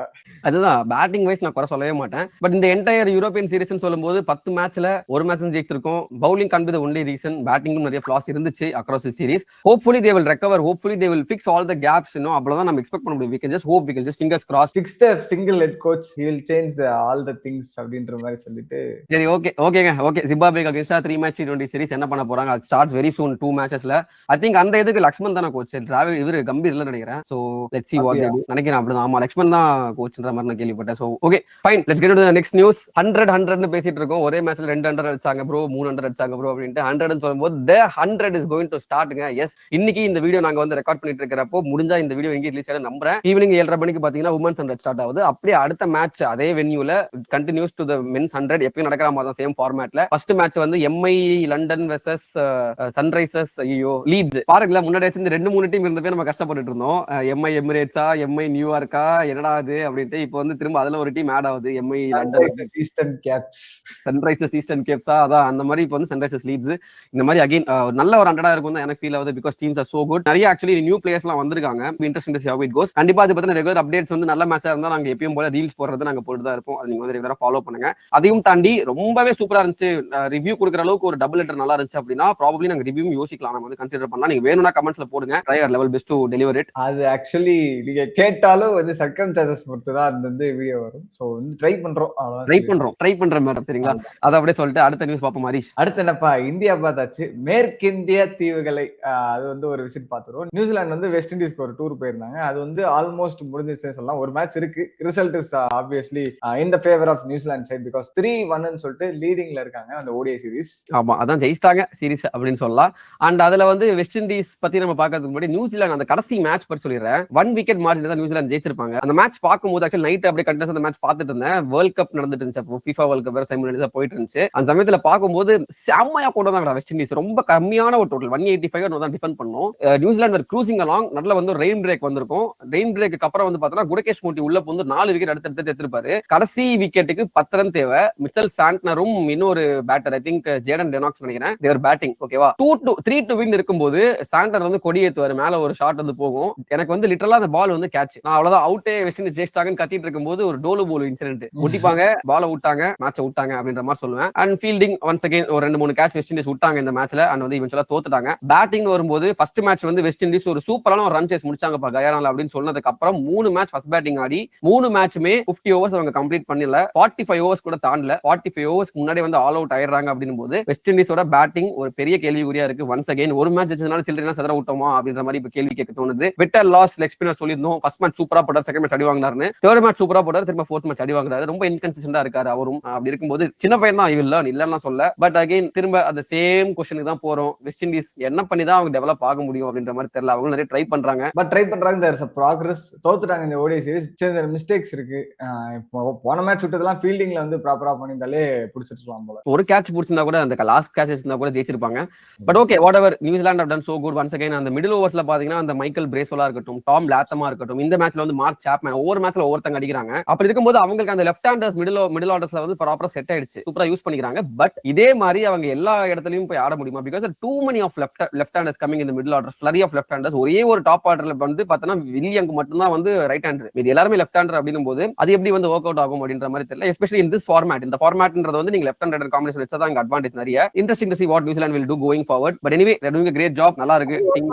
இப்போதைக்கு நியூசிலாந்துக்கு ஒரு சீரீஸ்ல not like other teams. Okay, சரி விடுங்க, வேண்டாம். ஓகே, அதை நம்ம அப்படியே பார்த்துட்டு அங்கிருந்து அப்படியே கொஞ்சம் ஆப்பிரிக்கா சைடு வந்தோம்னா, இந்தியா அடுத்து ஆடக்கூடிய சீரீஸ் அகைன் ஜிம்பாப்வே என்ன பண்ண காத்திருக்காங்க? ஜிம்பாப்வே தானே அடிச்சு நவுத்திடலாம் அப்படின்ற மாதிரி யோசிச்சிருந்தீங்கன்னா தயவு செஞ்சு இந்த மேட்சஸ் எல்லாம் போய் பாருங்க. பங்களாதேஷ்க்கு அகைன்ஸ்டா இப்போ 2-1 T20 சீரிஸ் தோத்துட்டாங்க அப்படின்னு நீங்க சொன்னீங்கன்னா தயவு செஞ்சு மேட்சை பாருங்க. சும்மாலாம் இல்ல, செம்மையான பவுலிங் பெர்ஃபார்மன்ஸ். அங்க வெயிட் பண்ணிட்டு இருக்கான். அங்க வந்து 6.6 அங்கலத்துல வந்து முசர்பானி, எங்கராவா, பிராட் ஈவன்ஸ் வச்சு சொருவ போறாங்க. சரியா, it's not gonna be easy. ஃபோர்த்ல 30-28 சூப்பரா போச்சு. கடைசி ஓவர்ல ஆக்சுவலி 5 ரன் டிஃபெண்ட் பண்ணோம். 5 ரன்ல ஃபர்ஸ்ட் 3 பால்ல பார்த்தா 1 ரன் 2 விக்கெட் எடுத்தாரு Brad Evans. 4 to win from 3 balls. ஒரு அம்பையரிங் கான்ட்ரோவர்சி. பிராட் ஈவன்ஸ் போட்டு பால் அடிச்சிருவோம், எல்பிடபிள்யூ, கிளீன் எல்பிடபிள்யூ. கரெக்டா ஒரு பால் ரிலீஸ் பண்ணும்போது அம்பையர் டெட் பால் அப்படின்ற மாதிரி வந்து சைன் இது பண்ணிடுவாரு. என்ன ரீசன் பார்த்தா யாரோ ஒரு ஃபீல்டர் வந்து நகர்ந்துட்டாங்க பின்னாடி, பேட்ஸ்மேனுக்கு பின்னாடி அப்படின்ற மாதிரி ஒரு இது. அதான் ரூல். ஆக்சுவலி அது வந்து டெட் பால் தான். But it become big controversy. ஏன் அப்படின்னு பார்த்தா அந்த ball out, on hat-trick ball, அந்த பால் அவுட். அது அவுட்டா இருந்தா புது பேட்ஸ்மேன் வரணும். நாட் a good pitch, easy pitch to bat on. ஜெயிச்சிருக்கலாம் ஜிம்பாப்வே மேபி. பட் அது அவுட் இல்ல, திரும்ப ரீபால் போடுன்ற போது அடுத்த பாலே 4 அடிச்சு மேட்ச் வந்து பங்களாதேஷ் ஜெயிச்சிட்டாங்க. சோ அது கான்ட்ரோவர்சியலா முடிஞ்சாலும் ஜிம்பாப்வே எங்க தோத்தாங்க அப்படின்னு பாத்தீங்கன்னா பேட்டிங்லயான்னு கேட்டீங்கன்னா கிடையாது, பிகாஸ் கொஞ்சம் டிஃபிகல்ட்டான பிட்ச். பவுலிங்லயா அப்படின்னு கேட்டீங்கன்னா அதுவும் கிடையாது, because they bowled really well in that small total they had. எங்க தோத்தாங்கன்னு பாத்தீங்கன்னா ஃபீல்டிங்ல. and that's where I respect and appreciate Sikandar Raza. Umpire வந்து கொடுக்கல, அதனால தான் நாங்க வந்து தோத்துட்டோம் அப்படின்னு அந்த அம்பையரை பத்தி ஒரு வார்த்தை கூட அவர் பேசல. போஸ்ட் மேட்ச் பிரசன்டேஷன்ல சொன்னது எல்லாமே ஃபீல்டிங். நாங்க ஃபீல்டிங் சரியா பண்ணல, தோத்துட்டோம். நாங்க ஃபீல்டிங் இம்ப்ரூவ் பண்ணோம். அடுத்து இந்தியா மாதிரி ஒரு டீம் வரும்போது ஃபீல்டிங் தான் ரொம்ப இம்பார்ட்டன்டா இருக்கும் அப்படின்னு சொல்லி டெவலப்மெண்ட் அந்த மாதிரி ஃபீல்டிங். அந்த ஃபீல்டிங் உண்மையிலேயே நிறைய கேட்ச் டிராப் பண்ணாங்க, மிஸ்ஃபீல்ட்ஸ் பண்ணாங்க. கேட்ச் டிராப்பை விட அந்த எண்ட்ல வந்து பார்த்தோன்னா ஒரு 2 balls டிஃபரன்ஸ் ஜெயிச்சிருப்பாங்க. சரியா, ஒரு 3-4 பவுண்டரி வந்து பார்த்தோன்னா சிங்கிள் போக வேண்டிய பால் வந்து பால சரியா வந்து மிஸ்ரீட் பண்ணி பால் வந்து 4 போயிருக்கும். அதெல்லாம் கொஞ்சம் தடுத்திருந்தாலே ஜிம்பாப்வே ஜெயிச்சிருப்பாங்க. And once again they have a good team. India வந்து இட் won't be easy அப்படின்னு தான் சொல்றேன். மேபி 5 மேட்ச் சீரிஸா ஃபைனல் ஜெயிச்சது கூட வாய்ப்பு இருக்கு. ஓகேவா, நான் 5-3 மறந்துட்டேன், தப்பா எடுத்துக்காதீங்க. ஏதோ ஒன்னு க்ளீன் ஸ்வீப் பண்ணவும் நமக்கு வாய்ப்பு இருக்கு. அட் த சேம் டைம் ஜிம்பாப்வேயும் முறையும் கம்பேக் கொடுத்து ஜெயிக்கிறதுக்கு நிறைய வாய்ப்பு இருக்கு. Don't take that team lightly. அவ்வளவுதான் நான் சொல்லுவேன். என்னப்பா உங்களால ருத்ராஜ் கேப்டன்சி பண்றாரு போல திரும்ப. ஆமா. எஸ், துலீப் டிராஃபி வந்து 23 ஜூலை வந்து ஸ்டார்ட் ஆகுது. இதுல பாத்தீங்கன்னா முன்னாடி சென்ட்ரல் ஜோன் தான் ஜெயிச்சு ரஜத் பிரதர் வந்து ஜெயிக்க வச்சிருப்பாரு. அவங்க டிஃபெண்டிங் சாம்பியன்ஸ். இப்ப பாத்தீங்கன்னா வெஸ்ட் ஜோனோட டீம் அனௌன்ஸ் பண்ணிருக்காங்க. ருத்து கேப்டன்ஸ். நோட்டபிள் நேம்ஸ் பாத்தீங்கன்னா பிருத்வி ஷா இருக்காரு, தனுஷ்கோடின் இருக்காரு, ஷர்துல் தாக்கூர் இருக்காரு. இந்த மாதிரி நோட்டபிள் நேம்ஸ் இருந்தாலுமே ஒருத்தர் மட்டும் மிஸ் அவுட் ஆறாரு. எஸ், ஆயுஷ் மாத்திரை miss out from the team. ஆமா, அது அந்த சிஎஸ்கேல விளையாடும்போது ஒரு இன்ஜுரி ஒன்று வந்துச்சுல, அந்த ஹாம்ஸ்ட்ரிங் புல். அதுல இருந்து பாத்தீங்கன்னா இன்னும் ரெக்கவரி ஆல. ஹாம்ஸ்ட்ரிங் புல் ஆக்சுவலி ஹாம்ஸ்ட்ரிங் டேலண்ட் மாதிரி சொன்னாங்க. அது சொன்னாங்க அப்பயே ஒரு 3 வீக்ஸ் 4 வீக்ஸ் ரெக்கவர் ஆகும் அப்படின்ட்டு. But it's taking more time than expected அப்படின்ற மாதிரி சொல்லிருக்காங்க. தெளிவா சொன்னதுதான். லைக் வந்து அந்த மாதிரி ஒரு இன்ஜுரியை அப்பயே ரெஸ்ட் எடுக்க விட்டுணும். அது வந்து விளையாட வச்சு சிவியர் ஆக்குனீங்கன்னா ரொம்ப சிவியர் ஆயிடும், ரொம்ப நாள் ஆயிடும் ரிகவர் ஆகிறதுக்கு அப்படின்னு பார்த்துட்டே டாமஸ் சின்செக் மட்டும் பார்த்தேன் அப்படின்ற மாதிரி ஓடவருங்க. ஓகே ஃபைன், ஆயுஷ் மாத்திரை will recover strong. But still Duleep டிராஃபின்னு சொல்லும்போது வெஸ்ட் ஜோன் எப்பவுமே பார்க்கறதுக்கு ஆன் பேப்பர் ஸ்ட்ராங்கா தான் இருப்பாங்க. அதே மாதிரி இந்த முறையும் ருத்ராஜ் கெய்க்வாட் கேப்டன்சில ஜெயிப்பாங்களா, ஜெயிக்க வைப்பாரா அப்படின்னா ஒரு கேப்டன்சி சிவிக்கு ஒரு நல்ல ஒரு ஹெல்ப்ஃபுல்லா இருக்கும். டிபெண்ட்ஸ் எப்படி போகுதுன்றதை பார்த்துட்டு அடுத்த வீக் இப்படி அப்டேட் பண்ணலாம். அண்ட் டீம் ஸ்ட்ராங்கா இருக்கும் அப்படின்னு சொல்ற வேளையில் ஒரு டீம் ஸ்டார்டிங்ல நான் முன்னாடி சொல்லி இந்த ப்ரிவியூ, இந்த லீகை பத்தி நான் ப்ரிவியூ போட்டிருந்தேன். அந்த ப்ரிவியூல சொன்னது என்னன்னா டீம் எல்லாம் ஸ்ட்ராங்கா தான் இருப்பாங்க, ஆனா அந்த டீம்ல இருக்கிற மாதிரியே வந்து லாஸ் ஏஞ்சலஸ் லாஸ் தான் ஆயிட்டு இருக்காங்க. அவங்க பார்த்தோம்னா 3 சீசனா 4 மேட்ச் தான் ஜெயிச்சிருந்தாங்க மச்சி. ஓகே 4-5 மேட்ச் ஜெயிச்சிருந்தாங்க. அவங்க வந்து பார்த்தோம்னா இந்த சீரீஸ்ல ஃபர்ஸ்ட் ஒரு 2 மேட்ச் ஜெயிக்கும் போது நான் கான்ஃபிடண்டா சொன்னேன் இந்த மாதிரி LAKR வந்து கண்டிப்பா பிளே ஆஃப் ஆயிடுவாங்க, ஃபைனல்ஸ் போறதுக்கு 75% சான்ஸ் இருக்கு அப்படின்ற மாதிரி வீடியோல சொல்லியிருந்தேன். அதே மாதிரி பிளே ஆஃப் குவாலிஃபை ஆனாங்க, ஃபைனல்ஸும் குவாலிஃபை ஆனாங்க. அண்ட் ஃபைனல்ஸ் குவாலிஃபை ஆகி அந்த ஃபைனல்ஸும் பார்த்தோம்னா ஒரு செமையான ஒரு பாட்டா பிட்ச் குட்டி கிரவுண்ட்ல 163க்கு ஆல் அவுட் ஆனாலும் எடுத்து ஆடுற டீம் அதே வென்யூல ஒரு நாள் முன்னாடி தான் 266 வந்து சேஸ் பண்ணிருந்தாலும் அந்த டீமை வந்து டிஃபெண்ட் பண்ணி LAKR has won the MLC for the first time. Dwayne பிராவோட கோச்சிங்ல, ஹோல்டரோட கேப்டன்சில the team was looking so good. They were the obvious champions அப்படின்ற மாதிரி எனக்கு தோணுச்சு அந்த மேட்சஸ் எல்லாம் பார்க்கும்போது. மீதி டீம்ஸ்லாம் வந்து ஹை ஸ்கோரிங் மேட்சஸ் ஜெயிச்சிட்டு இருந்தாங்க. 200 220 அடிச்சு. இந்த டீம் மட்டும் தான் 200% அடிக்கவே இல்லை எனக்கு தெரிஞ்சு. ஓகேவா, ஃபுல்லா வந்து பார்த்தா 160 170 180 அடிச்சு அதை டிஃபெண்ட் பண்ணிட்டு இருந்தாங்க. One of the rarest teams அப்படின்ற மாதிரி நான் சொல்லுவேன். அந்த வென்யூல வந்து டிஃபெண்ட் பண்றது ஒரு பேட்டிங் வென்யூலே வந்து அந்த லோ ஸ்கோர் அடிச்சு டிஃபெண்ட் பண்ணதுதான் வந்து ஒரு ஹைலைட்டான பாயிண்ட்.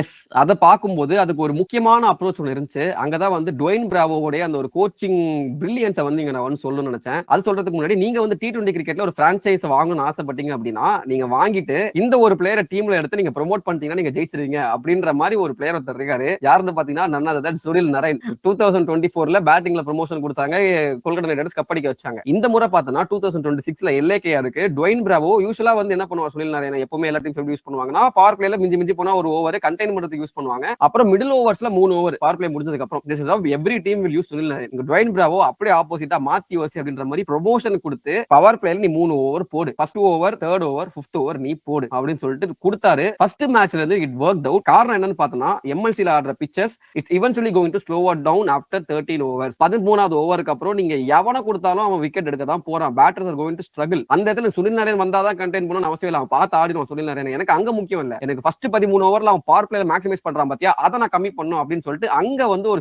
செக் போடுற மாதிரி சுனில் நரேன் எடுத்துட்டு வந்தாரு. ஃபைனல்ஸ்ல master stroke because 3 important batters of Washington Freedom, Steve Smith, Mitchell Owen and Rachin Ravindra 3 பேரையும் சொல்லி வச்சு பவர் பிளேல தூக்குனா Sunil Narine. No recovering back. செமையா போச்சு. கடைசி முக்கியம் லைக் வந்து மிடில் ஓவர்ஸ்ல வந்து ஸ்லோ ஆயிடுச்சுன்னா கொஞ்சம் அடிக்கிறது அந்த பவுலர்ஸ்க்கு அசிஸ்ட் பண்ணோம் அப்படின்றப்போ பவர் பிளேல தான் அடிச்சு இவங்க தேத்துறாங்க ரன்னு அப்படின்ற மாதிரி நல்ல நிறைய இன்க்ளூஷன் அந்த பவர் பிளேல சொல்றேன். லைக் சுடுதண்ணிலே கைய விடுவா, உன்னை சும்மாவா விடுவா அப்படின்ற மாதிரி நல்ல ஒரு திங்கிங், நல்ல ஒரு எக்ஸிகியூஷன். எஸ், அது வந்து உண்மையிலே giving credits to Bravo and holder as well for that using that execute பண்ணதும் வந்து சூப்பர். நரேனுக்குமே ஒன்ஸ் அகைன் இவன் மட்டும் என்ன மச்சான் எப்படி போட்டாலும் 6க்கு மேல ரன் கொடுக்கவே மாட்டான் போல ஒரு மேட்சும். நானும் ரொம்ப வருஷமா பிக் டோர்னமெண்ட்ஸ்ல அவரோட எக்கனாமி 6 பாயிண்ட் சம்திங் தான் இருக்கும். அன்பிலியபிள் ரா சுனில் நரேன்லாம்ப்பா. நான் உண்மையிலே ஒரு கேப்டனா இருந்தா இந்த மாதிரி ஒரு பவுலர்லாம் இருந்தோம்னா எவ்வளவு எவ்வளவு இருந்தாலும் வாகலாடுற மாதிரி வந்து கம்பீர் வந்து ஸ்டாண்ட் பண்ணிருப்பாரு KKRல நரேன் விளையாடக்கூடாது, ஆக்ஷன் வந்து பாய்காட் பண்ணாங்க அப்படின்றப்போ கம்பீர் நரேன் விளையாட வச்சுதான் நான் விளையாடுவேன் அப்படின்ற மாதிரி கம்பீர் இது பண்ணாங்க. அந்த டைம்ல கொஞ்சம் சர்ச்சையாச்சு.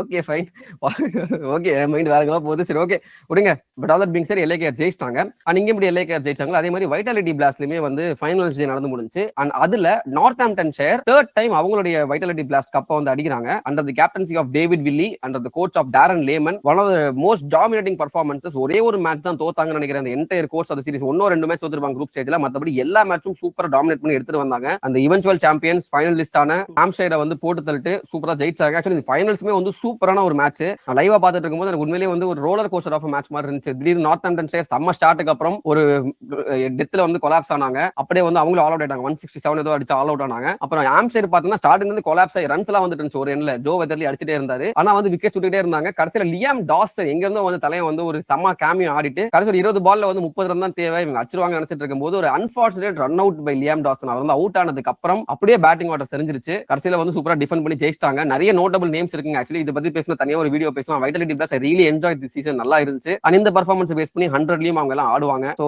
அகைன் இதெல்லாமே நம்ம செப்பரேட்டா ஒரு வீடியோல பார்ப்போம். இந்த வீடியோல பேசி ரொம்ப டைம் வேஸ்ட் பண்ண விரும்பல, பிகாஸ் ஆடி ரொம்ப லெங்தா போயிட்டு இருக்கு. இது அப்படியே சொல்லி அடுத்த நியூஸ் போயிடலாம். டேரன் லேமன் இப்போ வந்து நார்த்தாம்ப்டன் சைடுக்கு வந்து அடிச்சு கொடுத்தாருன்னு சொன்னேன். டாக்கிங் அபவுட் டேரன் லேமன், அவர்கிட்ட வந்து கேட்டிருந்தாங்க, டேரன் லேமன் நீ தான் வந்து அடுத்த இங்கிலாந்தோட டெஸ்ட் மேட்ச் கோச்சா இருப்பியா, ரெட் பால் கோச்சா இருப்பியான்ற மாதிரி கேட்கும்போது அவர் சிரிச்சுக்கிட்டு என்ன யாரும் அப்ரோச் பண்ணலப்பா அப்படின்ற மாதிரி போயிட்டாரு. 2018ல அவர் தான் வந்து ஆஸ்திரேலியாவுக்கு கோச் பண்ணிருக்காரு, நம்மளுக்கு தெரியும். அதுக்கப்புறம் அந்த ஒரு சாண்ட் பேப்பர் இன்சிடென்ட் நடந்துச்சுல, ஃபேமஸான இன்சிடென்ட். அதுக்கப்புறம் அவர் வந்து ஸ்டெப் டவுன் பண்ணிட்டு அதுக்கப்புறம் அவர் எந்த இன்டர்நேஷனல் டீமும் கோச் பண்ணல. பட் டொமஸ்டிக் சிவி நல்லா இருக்கு. இங்கிலாந்து ஹையர் பண்ணுவாங்களா டேரன் லேமன் அப்படின்ற ஒரு கேள்வி போயிட்டு இருக்கு. இது பண்ண மாட்டாங்க. எஸ்பெஷலி இங்கிலாந்து வந்து ஒரு ஆஸ்திரேலியன் கோச்சை எடுப்பாங்களான்றது எனக்கு தெரியல. அந்த ஆஷஸ் ரைவல்ரி இருக்கிறதுனால I don't think they will go for him. I don't think doesn't mean that என்ன சொல்ற, அந்த காலத்துல ராஜாக்கள் யுக்தி மாதிரி எதிரில இருக்க ஆளை வந்து எடுத்துக்கிட்டு அவன் சீக்ரெட் எல்லாம் தெரிஞ்சுக்கிட்டு அடிக்கிறது தான் ஒரு யுக்தி. அந்த மாதிரி பண்ணலாம்ல. அந்த மாதிரி எதிர்பார்த்துதான் ஆக்சுவலி அதான்டா, அந்த மாதிரி எதிர்பார்த்துதான் ஒருத்தன் வந்து செஞ்சு விட்டு போனோம். ஆல்ரெடி நம்ம புள்ளையா இருக்கணும், ஷார்ப்பான புள்ளையா இருக்கணும், இந்த புள்ள அப்படின்ட்டு வந்து பிரெண்டன் மெக்கலமன் செஞ்சா அப்படி. அது ஒன் சைடு அப்பார்ட். இன்னும் சில சர்ச்சைகளான நியூஸ் எல்லாம் போயிட்டு இருக்கு. எஸ், அரெஸ்ட் எல்லாம் பண்ணிருக்காங்கன்னு சொல்லியிருந்தோம்ல, அதுதான் ஃபர்ஸ்ட் அரெஸ்ட் பண்ணது டெல்லியில நல்ல வளம் வந்து கொண்டிருந்த ஒரு பிளேயர். நான் வந்து கூவுன்னு கூவிட்டு இருந்த அந்த பிளேயருக்கு, இந்த பிளேயர் விளையாட அபிஷேக் போர்ல வந்து அரெஸ்ட் பண்ணிருக்காங்களா, செக்சுவல் ஹராஸ்மென்ட் கேஸ்ல வந்து அரெஸ்ட் பண்ணிருக்காங்க. கொல்கத்தா ஹைகோர்ட்ல வந்து இது மாதிரி அவரை அரெஸ்ட் பண்ணி ஜட்மெண்ட் கொடுக்கணும், வெயிட்டிங்ல இருக்கு ஜட்மெண்ட் அப்படின்ற மாதிரி நியூஸ் வந்து சன் நியூஸ்ல வந்து அனௌன்ஸ் பண்ணிருக்காங்க. சோ பாப்போம் என்னன்னு தெரியல. லைக் அதிர்ச்சியா இருக்கு. நல்ல ஒரு பிளேயர், இது மாதிரி தான் நல்ல பிளேயர்ஸ் வளம் வந்துட்டு இருக்கும்போது இது மாதிரி ஒரு கேசஸ் நடந்து போகுது. Very black mark for the player. So பாப்போம் என்ன நடக்குது. டெல்லி கேபிட்டல்ஸோட பேட்டிங் லைனப்பே அதுல வந்து அடி வாங்கும், பார்க்கணும் பொறுத்து. பட் அவங்க என்ன அபிஷேக் போற நம்பி ஒன்றும் பேட்டிங் ஆர்டர் போன மாதிரி தெரியல இந்த சீசன். இல்ல, அவர் ஃபியூச்சர் நல்ல ஒரு பிளேயரா கரெக்ட் தான். யா பட் ஸ்டில் ஷாக்கா தான் இருக்கு. பட் அகைன் ஆக்சுவலி நீ ஒரு அரசு சொன்னீங்க, அதே மாதிரி இன்னொரு அரசுமே இருக்கு. ஒரு இந்தியன் அண்டர் 19 பிளேயரான மஞ்சோத் கால்ரா, அவர் வந்து எல்பிஎல்ல ஜாஃப்னா கிங்ஸ்ன்ற ஒரு டீம் வந்து கோவன் பண்ணிட்டு இருந்தாரு. அவரை வந்து இப்ப ரீசெண்டா அரெஸ்ட் பண்ணிட்டாங்க எல்பிஎல் அந்த ஸ்ரீலங்கன் போலீஸ். என்ன அப்படின்னு கேட்டீங்கன்னா, இவர் வந்து சில பிளேயர்ஸ் வந்து அப்ரோச் பண்ணிருக்காங்களாமா. ஃபேமஸா சொன்னா நம்ம பனுகா ராஜபக்சா நிறைய பேர் தெரியும், பஞ்சாப் கிங்ஸ்ல ஆடினாரு. அபிஷ்கா பெர்னாண்டோ, இந்த மாதிரி பிளேயர்ஸ் எல்லாம் போயிட்டு நான் உனக்கு காசு கொடுக்குறேன், எனக்கு ஏத்த மாதிரி ஆடி தெரியா அப்படின்ட்டு வந்து நம்ம எப்படி 2015ல தலைவன் பண்ணா பாத்தீங்களா, அதே மாதிரி வந்து அப்ரோச் பண்ணிருக்காரு. அந்த வரிசையில் இப்போ வந்து அதை அரெஸ்ட் பண்ணிருக்காங்க அப்படின்ற மாதிரி. பிளேயர்ஸ் வந்து இந்த அளவுக்கு ஸ்மார்ட்டா வந்து நெகோஷியேட் எல்லாம் பண்ணி, எனக்கு இது பத்தாது எக்ஸ்ட்ரா கொடுங்கன்னு சொல்லி அதை நெகோஷியேட் எல்லாம் பண்ணி கடைசியில கரெக்டா காசு எடுத்துட்டு வந்து அந்த கேஷ் பேக்கோட வரும்போது அப்படியே வந்து விலங்க போட்டு இழுத்துட்டு போயிட்டாங்க. ஆக்சுவலி பிளேயர்ஸ் கொஞ்சம் ஸ்மார்ட்டா பிஹேவ் பண்ணிட்டாங்க. லைக் வந்து all the audio conversations as well. நீ வந்து இங்க மஞ்சோத் கல்ராக்கு அகைன்ஸ்டா நிறைய எவிடன்ஸ் இருக்கு அப்படின்ற மாதிரி சொல்றாங்க. பட் இன்னொரு தரப்புல மஞ்சோத் கல்ரா சைடுல என்ன சொல்றாங்க, டிஃபென்ஸ் அந்த லாயர்ஸ் என்ன சொல்றாங்க அப்படின்னா, இது அவர் வாய்ஸ் நீங்க எப்படி கன்ஃபார்ம் பண்ணீங்க, எப்பயும் போலதான் அது வந்து ஒரு கோர்ட் ஹியரிங் மாதிரி போகும். But end of the day whatever it is, தப்பு நடந்தது அப்படின்னா குற்றம் குற்றமே, நெற்றிக்கன் தரப்பினும் குற்றமே அப்படின்ற மாதிரி ஜஸ்டிஸ் வில் பி சர்வ்ட் நம்ம வந்து பார்ப்போம். பட் அதே மாதிரி இந்த கரப்ஷன், இந்த மேட்ச் பிக்சிங் இது ரொம்ப காமனா இருக்குங்க. நான் சொல்லணும்னு அவசியம் இல்லை. நான் இதை பத்தி ஆக்சுவலி இந்த பெட்டிங் பத்தி ஒரு வீடியோவே போட்டிருந்தேன். அப்படி இருக்கும்போது அந்த பெட்டிங்ன்ற ஒரு விஷயம் வந்து பெட்டிங் சிண்டிகேட் அதிகமாக ஆக இந்த மாதிரி மேட்ச் பிக்சிங்ன்ற விஷயமும் இந்த அப்ரோச்சஸ்களும் நிறைய வரதான் செய்யும். அது வந்து நம்மளால தவிர்க்கவும் முடியாது. ஒரு பிளேயர் இந்த மாதிரி வந்து காசு வேணும் அப்படின்ட்டு வந்து விழுந்துட்டான் அப்படின்னா there is no recovering back. இப்ப நீ வந்து எப்படி அபிஷேக் பொரியலுக்கும் எஸ் தயாலுக்கும் நம்ம வந்து அது ஒரு டைப் ஆஃப் ஒரு இது சொன்னாலும், இன்னொரு டைப் என்னன்னு பார்த்தோம்னா இந்த மாதிரி சீக்கிரம் வந்து காசு வந்துடும் அப்படின்னு சொல்லிட்டு மேட்ச் பிக்சிங் ஈடுபட்டு அந்த மாதிரி வந்து கரியர் அழிஞ்ச பிளேயர்ஸ் நிறைய பேர் இருக்காங்க. அந்த வரிசையில் சீனியர் பிளேயர்ஸான பனுகா ராஜபக்ஷா, அபிஷ்கா பெர்னாண்டோ பண்ணதுக்கு உண்மையிலே வாழ்த்துக்கள். What ever that is a great job and hopefully இது வந்து நடக்கதான் போகுது, அவாய்ட் பண்ண முடியாது. பட் இந்த மாதிரி வந்து பிளேயர்ஸ் பிஹேவ் பண்ணா நல்லா இருக்கும், நடந்துட்டா நல்லா இருக்கும், வலையில் விழ வேண்டாம் அப்படின்ற மாதிரி ஒரு வேண்டுகோளா வச்சுட்டு I think that's it from the men's, I guess. வேற எதுவும் நியூஸ் இல்ல. let's get to the women's update. women's-ன்றப்போ again women's 100 is going to begin as video starting சொன்ன மாதிரி தான் அதுவும் வந்து மென்ஸோட சேர்ந்து அப்படியே சைமல்டேனியஸா நடக்கும். அதை தாண்டி வைட்டாலிட்டி பிளாஸ்ட் வந்து எப்படி நான் மென்ஸுக்கு சொன்னேன், நார்த்தாம்ப்டன் ஜெயிச்சிருந்தாங்க அப்படின்னு சொன்னோம், அதே மாதிரி தான் உமன்ஸும் வைட்டாலிட்டி பிளாஸ்ட் நடந்து முடிஞ்சது. அதுல பாத்தீங்கன்னா அங்க வந்து டிசர்விங் சாம்பியன்ஸ் நார்த்தாம்ப்டன் சைடுன்னு சொன்னா, இங்கேயும் அதே மாதிரி டிசர்விங் சாம்பியன்ஸ் பிளேஸ் சூப்பரான ஸ்குவாட்ரா. ஒன்ஸ் அகைன் நான் வந்து சொல்லணும், நான் அந்த டீம் பாக்குறப்போ இவங்க ஜெயிக்கலாம் தான் ஆச்சரியம் அப்படின்ற மாதிரி ரெண்டு டீம் இருப்பாங்க. ஒன்னு வந்து சரே, இன்னொன்று வந்து பிளேஸ். சரேக்கும் பிளேஸுக்கும் தான் செமிஃபைனல்ஸ் நடந்துச்சு. அதுல சரேவை போட்டு பிளேஸ் வந்து ஃபைனல்ஸ்க்கு போகும்போதே ஓரளவுக்கு கன்ஃபார்ம் பண்ணிட்டேன் இவங்க ஜெயிக்க போறாங்க அப்படின்ட்டு. பிளேஸ் வெர்சஸ் டராம் இந்த ஃபைனல்ஸ். பிளேஸ் வந்து ரொம்ப டாமினண்டா வந்து ஜெயிச்சு முடிச்சிட்டாங்க. So they get the I think second vitality blast தான் நடக்குது. ஃபர்ஸ்ட் தடவை சரே ஜெயிச்சாங்க, இந்த முறை வந்து பிளேஸ் ஜெயிச்சு அந்த டோர்னமெண்ட்டும் வந்து நிறைவுக்கு வந்துருச்சு அப்படின்னு சொல்லிட்டு I think it's time to wrap up the video. வேற எதுவும் சொல்றதுக்கு இல்ல ஹரிஷ், உன் சைடுல இருந்து கடைசியா சொல்லி முடிச்சு ஒரு என் நோட்டை சுருக்கமா சொல்லிட்டு பார்ப்போம். ஒன்னும் சொல்றதுக்கு இல்ல, நம்ம வந்து ஒரு தனி வீடியோவே போடுவோம் இந்தியால இருந்து என்னென்ன சேஞ்சஸ் பண்ணணும் அப்படின்ற மாதிரி, பிளேயர்ஸ் இன்க்ளூஷன்ஸ் இவங்கலாம் எடுத்துட்டு வரலாம், அப்கமிங் சீரிஸ்க்கு ஏதாவது ட்ரை பண்ணலாமே அப்படின்னு சொல்லிட்டு நம்ம அது ஒரு வீடியோவே போடுவோம். அதுக்கப்புறம் சிஎஸ்கே கோச் அப்டேட் ஏதாவது தெரிஞ்சுன்னா அதுக்கும் வந்து ஒரு வீடியோ போடுவோம். அதை தாண்டி ரெகுலரா ஏதாவது அப்டேட்ஸ் நடக்குது, இன்ட்ரெஸ்டிங் அப்டேட்ஸ் நடக்குது, ரீலா நாங்க வந்து பேசி உங்களுக்கு கொடுத்துக்கிட்டே இருப்போம். அதெல்லாம் நீங்க பார்த்துக்கிட்டே இருக்கணும் அப்படின்னு நினைச்சீங்கன்னா இன்ஸ்டாகிராம்லயும் எங்களை ஃபாலோ பண்ணுங்க, யூடியூப்லயுமே எங்களை வந்து சப்ஸ்கிரைப் பண்ணிக்கோங்க. இந்த வீடியோ பிடிச்சிருந்தா லைக் பண்ணுங்க, உங்க ஃப்ரெண்ட்ஸ் எல்லாருக்கும் ஷேர் பண்ணுங்க, ஹைப்பும் பண்ணி விடுங்க. அந்த ஆப்ஷன் நல்ல ஆப்ஷன். சின்ன பசங்க நாங்க, எங்களை சப்ஸ்கிரைப் பண்ணுங்க.